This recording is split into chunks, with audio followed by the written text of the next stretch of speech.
नमस्कार दोस्तों, आप सभी का स्वागत है आपके अपने YouTube चैनल प्रवीण मैथ्स में। दोस्तों आज का जो हमारा कॉन्सेप्ट रहेगा वो है प्रतिस्थापन विधि। आज हम इस वीडियो में सीखेंगे कि किस प्रकार दो चरों वाली रैखिक समीकरण दी जाती है तब उनको प्रतिस्थापन विधि द्वारा कैसे सरल किया जाता है और चरों के मान निकाले जाते हैं। तो ये सब सीखने के लिए इस वीडियो को पूरा जरूर देखिएगा, ठीक है।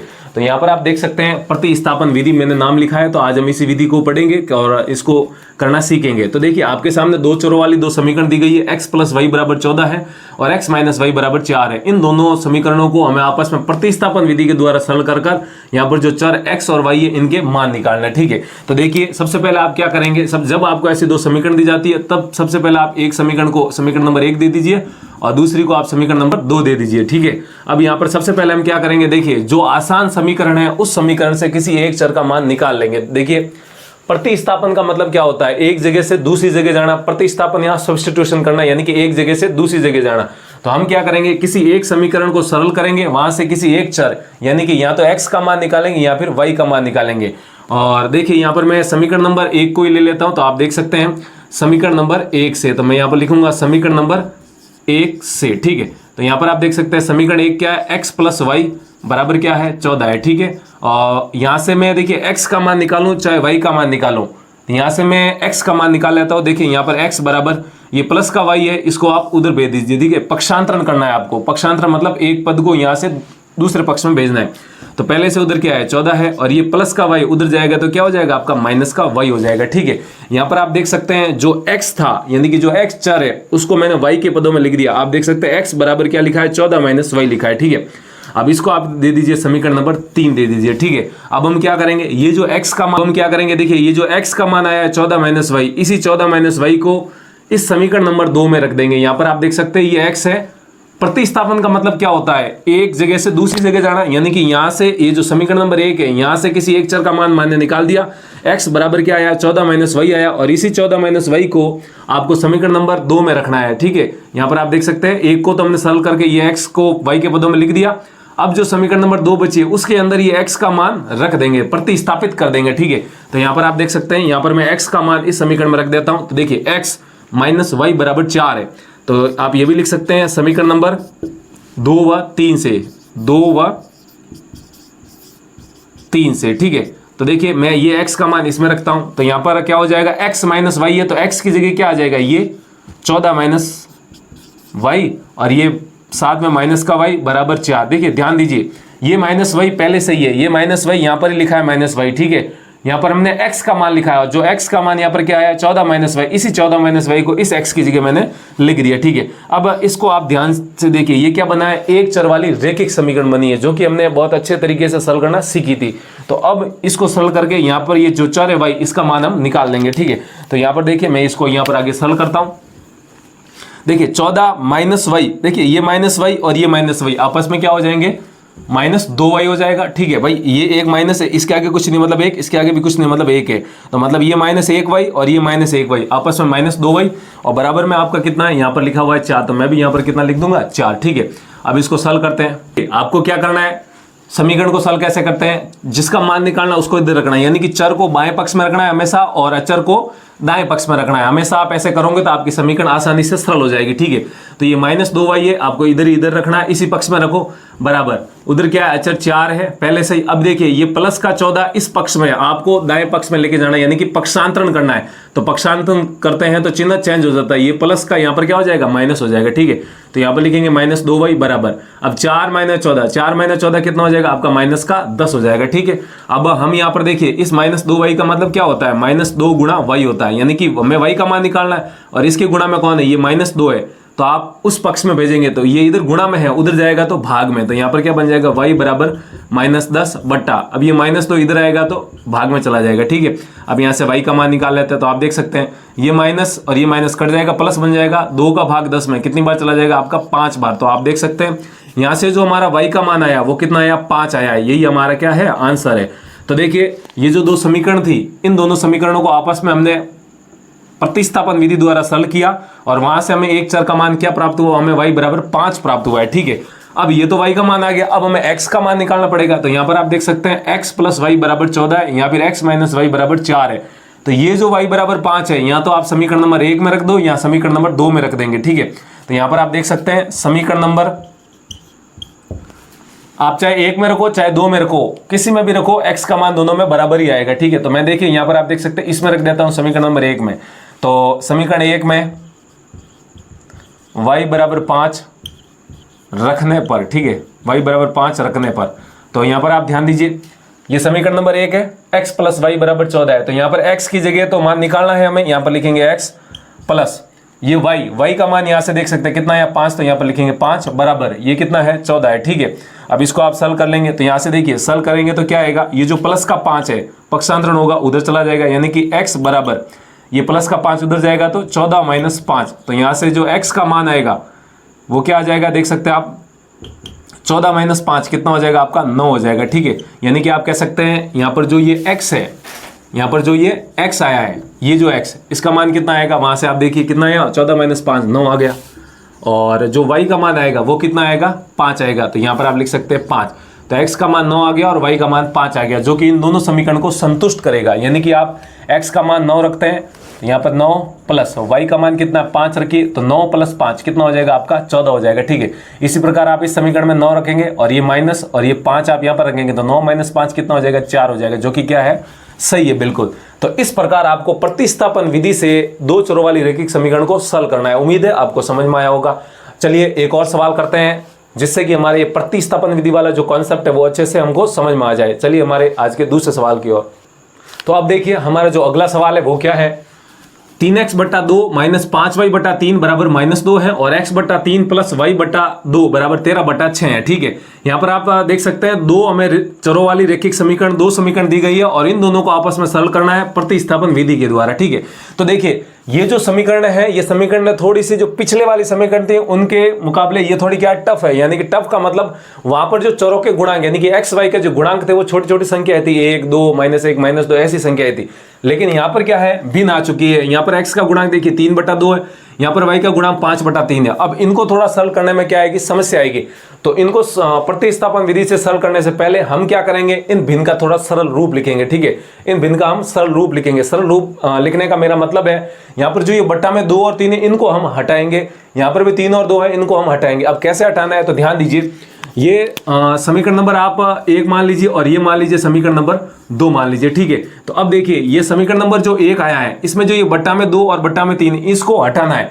तो देखिए सीधा सा है, ये 2 जो बट्टा में है 2 और इसके बट्टा में यानी कि हर में 3 है, इधर 2 है, तो 3 और 2 का हम लसअप लेंगे। तो 3 और 2 का लसअप क्या आ जाएगा, 6 आ जाएगा। सीधा गुणा करिए, यहाँ तो आप लसअप ले लीजिए, यहाँ पर जो नीचे हर है उन दोनों को आपस में गुणा, 2 गुणा 3 कितना हो जाएगा 6। तो ये जो पूरी समीकरण है, इस समीकरण को आप 6 से गुणा कर देंगे। ठीक है, तो यहां पर आप देख सकते हैं समीकरण नंबर 1 को 6 से गुणा करने पर, ठीक है, आपको ये कर देना है, समीकरण नंबर 1 को 6 से गुणा करने पर। ठीक है, तो ये समीकरण थी, इसको मैं 6 से गुणा करूंगा। अब समीकरण को गुणा करने का मतलब 6 से गुणा करना है, तो इसका मतलब क्या है, देखिए समीकरण में ये क्या बराबर है, बराबर में एक पक्ष इधर होता है और एक पक्ष इधर होता है, इसको बायां पक्ष कहते हैं, इसको दायां पक्ष कहते हैं। तो समीकरण को 6 से गुणा करने का मतलब क्या हुआ, जो ये 6 है यहाँ पर आप गुणा लिख सकते हैं, ऐसे गुणा, ये जो 6 है इस पक्ष में भी गुणा होगा और इस पक्ष में भी गुणा होगा। इस पक्ष में बाएं पक्ष में इस समीकरण में 2 जन है, एक ये है और एक ये है, तो ये भी 6 से गुणा होगा, ये भी 6 से गुणा होगा और उस पक्ष में सिर्फ एक ही है -2, तो वो 6 से गुणा हो जाएगा। ठीक है, यानी कि 3x/2 गुणा होगा 6 से, माइनस 5y/3 ये गुणा होगा 6 से और बराबर में -2 है, ये भी क्या हो जाएगा गुणा 6 हो जाएगा। ठीक है, अब आप देख सकते हैं 2 का भाग इसमें देंगे कितनी बार जाएगा 3 बार, और 3 गुणा 3x कितना हो जाएगा आपका 9x। ठीक है, माइनस इसी प्रकार 3 का भाग 6 में 2 बार और 2 गुणा 5y कितना हो जाएगा आपका 10y। ठीक है, बराबर में -2 को 6 से गुणा करेंगे कितना आ जाएगा -12। तो आप देख सकते हैं जो ये समीकरण थी इसका सरल रूप मैंने लिख दिया है, मतलब जो चरों के गुणांक थे वो हमें एक पूर्णांक संख्या के रूप में लिखे हैं, यहाँ पर भिन्न के रूप में थे, यहाँ पर हमने पूर्णांक बना दिए। तो पूर्णांक बनाएंगे तो हमारी जो गणना है वो आसान होगी। तो इस समीकरण का मैंने ये रूप लिख दिया सरल रूप, और इसी को हम देंगे समीकरण नंबर 3। ठीक है, यहाँ पर आप देख सकते हैं समीकरण नंबर 3। ठीक है, अब देखिए हमें इस भिन्न का तो सरल रूप लिख लिया, अब हमें इस भिन्न का भी सरल रूप लिखना है। तो यहाँ पर देखिए इसका हर में कितना है 3 है और इसके हर में भी कितना है 2 है, तो वही 3 गुणा 2 करिए 6, तो पूरी समीकरण को हम 6 से गुणा कर देंगे। ठीक है, तो यहाँ पर आप देख सकते हैं, अब मैं लिखूंगा समीकरण नंबर 2 को, समीकरण नंबर 2 को 6 से गुणा करने पर। ठीक है, समीकरण नंबर 2 को 6 से गुणा करने पर। ठीक है, तो यहाँ पर आप देख सकते हैं 6 से गुणा करेंगे तो इस पक्ष में उसी प्रकार 2 जने हैं और उस पक्ष उधर वाले पक्ष में दाएं पक्ष में 1 जना है, तो ये दोनों 6 से गुणा होंगे जैसे हमने इसमें किया था, और इसी प्रकार ये भी 6 से गुणा हो जाएगा। तो यहाँ पर आप देख सकते हैं x/3 को मैं गुणा करवा देता हूँ 6 से, प्लस y/2 को गुणा करवा देता हूँ 6 से, और बराबर में देखिए 13/6 है, 13/6 को भी मैं गुणा करा दूंगा 6 से। ठीक है, अब देखिए इसको मैं आगे लिखता हूँ। तो यहाँ पर आप देख सकते हैं 3 का भाग 6 में कितनी बार जाएगा, 2 बार, और इस 2 का भाग इस 6 में कितनी बार जाएगा, 3 बार, और ये 6 से 6 एक बार कट जाएगा। ठीक है, तो देखिए x गुणा 2 अपने आप में कितना हो जाएगा, 2x प्लस, और ये प्लस है, और y गुणा 3 कितना हो जाएगा आपका 3y, और बराबर में क्या हो जाएगा 13 गुणा 1, ये कितना हो जाएगा 13 गुणा 1, 13 ही होगा, और ये हो जाएगी आपकी समीकरण नंबर 3, और ये हो जाएगी समीकरण नंबर 4। ठीक है, अब आप देख सकते हैं हमने जो समीकरणों का ये और ये 2 समीकरण में दी गई थी, इसका ये सरल रूप हो गया, कहाँ गया, ये रहा इसका सरल रूप, और इसका जो सरल रूप है ये है। अब हमें समीकरण नंबर 3 और 4 को सरल करना है। ठीक है, प्रतिस्थापन विधि द्वारा। तो इनमें से किसी एक समीकरण को लेंगे और एक चर का मान निकालेंगे, और वही चर का मान किसी दूसरे समीकरण में रख देंगे। ठीक है, तो यहाँ पर आप देख सकते हैं मैं समीकरण नंबर इसी 4 को ही ले लेता हूँ, तो मैं सीधा लिख देता हूँ समीकरण नंबर 4 से। ठीक है, यहाँ से मैं किसी एक चर का मान निकाल देता हूँ, मतलब एक चर को किसी दूसरे चर के पदों में लिखना होता है। तो देखिए ये 2x प्लस 3y बराबर 13 है, तो मैं क्या करता हूँ यहाँ से x का मान निकाल देता हूँ। ठीक है, तो देखिए यहाँ पर x ये +3 है, वह 3y उधर जाएगा तो -3y, यानी कि 13 उस पक्ष में जाएगा, तो पक्षांतरण करते ही प्लस का माइनस हो जाता है, माइनस का प्लस हो जाता है, तो यहाँ पर लिखेंगे -13y। ठीक है, अब ये 2x है, सॉरी 2x है। ठीक है, अब 2x का मतलब क्या होता है, 2 गुणा x होता है, तो गुणा में 2 है तो 2 उस पक्ष में जाएगा तो भाग में चला जाएगा, यानी कि x बराबर क्या आ जाएगा 13 माइनस सॉरी ये 3y है, ये 3y, ये भी 3y, यहाँ पर 3y लिखना है आपको, 3y 2x भाई प्लस 3y उधर जाएगा तो -3y, और ये 2 गुणा x है तो 2 गुणा में उधर जाएगा तो भाग में। ठीक है, यहाँ पर आप देख सकते हैं x का मान हमने y के पदों में क्या लिखा है, 13 माइनस 3y/2 आया है। ठीक है, यहाँ पर आप देख सकते हैं समीकरण नंबर 4 को हमने सरल किया, मतलब x का मान निकाला y के पदों में, तो कितना आया, x बराबर 13 माइनस 3y/2। अब हमें इसी मान को क्या करना है, प्रतिस्थापित करना है। किस में प्रतिस्थापित करना है, समीकरण नंबर ये 4 क्या थी, ये रही, मतलब किसको, इसको सरल किया था। अब हमें ये जो मान है x का मान समीकरण नंबर 3 में रखना है, इसमें रखना है। ठीक है, तो x का मान इसमें रख देंगे, इस x की जगह हमें ये मान रखना है। ठीक है, फिर हमको इसको सरल कर देंगे। तो देखिए मैं इसको मिटा देता हूँ, यहाँ पे ये पहले इसको यहाँ पर प्रतिस्थापित कर देता हूँ। देखिए तो यहाँ पर x का मान, यहाँ फिर आप इसको समीकरण नंबर 5 देना चाहो तो दे सकते हैं, समीकरण नंबर 5। ठीक है, तो यहाँ पर लिखेंगे समीकरण नंबर 3 व 5 से। ठीक है, बड़ा है क्योंकि यहाँ पर ये जो इसके गुणांक थे ये थोड़े लेंथी थे, मतलब भिन्न वाले, तो सबसे पहले हमें इनको सरल रूप बनाना है। ठीक है, तो ये 9x माइनस 10y बराबर -12 है, ये समीकरण नंबर 3, और ये समीकरण नंबर 5 है, इसको हमें सरल कर लेंगे, इसका मान इसमें रखना है। तो यानी कि 9 गुणा 9x का मतलब 9 गुणा x की जगह क्या आया है 13 माइनस 3y, और बट्टा में कितना लिख देंगे 2। ठीक है, और ये माइनस का माइनस 10y बराबर में कितना हो जाएगा, माइनस का 12 हो जाएगा। ठीक है, अब हम क्या करेंगे, ये जो रेखिक समीकरण आई है हमारे एक चर वाली, इसको हमें सरल करना है, और यहाँ से हमारा क्या मान निकल आएगा, y का मान निकल आएगा। अब हम इस समीकरण को यहाँ पर सरल कर देते हैं। ठीक है, तो ध्यान दीजिए, देखिए इसके बट्टा में कुछ नहीं है तो आप 1 मान सकते हैं, तो ये 9 इन दोनों ऊपर से गुणा हो जाएगा। तो देखिए यहाँ पर क्या हो जाएगा, 9 गुणा 13, ये 9 इधर गुणा हो जाएगा, तो 9 गुणा 13 कितना हो जाएगा, 13 9 में 117, यहाँ पर लिखेंगे 117, माइनस ये 9 इस 3y से गुणा हो जाएगा, कितना हो जाएगा आपका 27y हो जाएगा। ठीक है, और बट्टा में क्या है आपका 2 है तो 2 को 2 रखेंगे। अब ये क्या है -10y, यहाँ पर लिखेंगे -10y बराबर, उधर क्या है -12, तो यहाँ पर लिखेंगे -12। ठीक है, अब इसके बट्टा में कुछ नहीं तो आप इसके बट्टा में 1 मान सकते हैं। ठीक है, तो यहाँ पर देखिए इसके बट्टा में 2 है, इसके बट्टा में 1 है, तो 2 और 1 का लसअप ले लेंगे, यहाँ पर 2 को डायरेक्ट इससे गुणा करवा के सरल कर देंगे, तो यहाँ पर हो जाएगा 117 माइनस 27y। अब ये 2 है, इस -10 से गुणा होगा, तो 2 डायरेक्ट करते हैं हम। ठीक है, इसको इससे गुणा करवा देते हैं, और फिर ये बीच में माइनस है तो इन ऊपर वाले पद में से ये घटा देंगे, तो 2 गुणा 10 20y हो जाएगा, ये माइनस का माइनस यहाँ पर लिख देंगे 20y, और ये 2 इसके पूरे के बट्टा में आ जाएगा। ठीक है, और बराबर में क्या है आपका -12 है, इसके बट्टा में कुछ नहीं, आप 1 मान सकते हैं। ठीक है, अब हम इसको सरल कर लेते हैं। तो देखिए 117 का 117 माइनस 27y और माइनस 20y क्या हो जाएगा आपका माइनस का 47y। ठीक है, और बट्टा में कितना हो जाएगा आपका 2, बराबर में हो जाएगा -12/1। अब हम क्या गुणन का मतलब इसको 1 से गुणा कर देंगे, मतलब ये आ रहा है इससे गुणा हो जाएगा और ये आ रहा है इससे गुणा हो जाएगा। ठीक है, 1 को इससे गुणा करेंगे, कितना आएगा आपका 117 माइनस 47 वाई। ठीक है, बराबर, और 2 इस माइनस 12 से गुणा हो जाएगा तो कितना हो जाएगा माइनस का 24 हो जाएगा। ठीक है, अब इसको हम सॉल्व करते हैं तो यहाँ पर देखिए माइनस 47 वाई बराबर ये माइनस 24 का माइनस 24, यहाँ पर प्लस का 117 है, उधर जाएगा तो माइनस का 117 हो जाएगा। इसको हम मैं यहाँ पर सॉल्व कर लेता हूँ। देखिए क्या आ जाएगा, माइनस का 47 वाई माइनस 24 और माइनस 117 कितना होता है, दोनों ही आपस में मिल जाएंगे, रहेंगे माइनस के, मतलब माइनस और ये 24, मतलब इसको जोड़िए कितना आएगा 117 24, 7 और 4 11 का 1 हासिल 1 और 1 2 और 2 4 1, तो यहाँ पर कितना हो जाएगा 141 हो जाएगा। ठीक है, ये माइनस 47 वाई का मतलब क्या हो जाएगा माइनस 47 गुणा वाई हो जाएगा, ये गुणा में वाई है उधर जाएगा तो माइनस 47 के गुणा में उधर जाएगा तो भाग में, मतलब वाई बराबर कितना हो जाएगा माइनस 141